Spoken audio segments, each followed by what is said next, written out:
സർവശക്തനും പിതാവുമായ ഏകദൈവത്തിൽ ഞങ്ങൾ വിശ്വസിക്കുന്നു. ദൃശ്യവും അദൃശ്യവുമായ സകലത്തിന്റെ സൃഷ്ടാവിൽ ഞങ്ങൾ വിശ്വസിക്കുന്നു.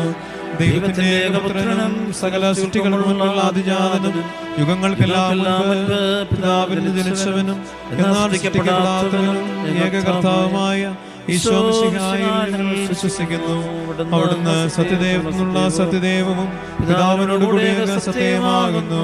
അവിടുന്ന് വഴി പ്രപഞ്ചം സംവിധാനം ചെയ്യപ്പെടുകയും എല്ലാം സൃഷ്ടിക്കപ്പെടുകയും ചെയ്തു.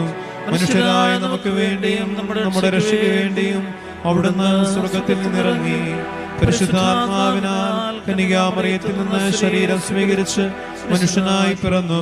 പന്തിയോസ് പിലാത്തോസിന്റെ കാലത്ത് പീഡകൾ സഹിക്കുകയും സ്ലീവായിൽ തറയ്ക്കപ്പെട്ട് മരിക്കുകയും സംസ്കരിക്കപ്പെടുകയും എഴുതപ്പെട്ടിരിക്കുന്നത് പോലെ മൂന്നാം ദിവസം ഉയർത്തെഴുന്നേൽക്കുകയും ചെയ്തു. അവിടുന്ന്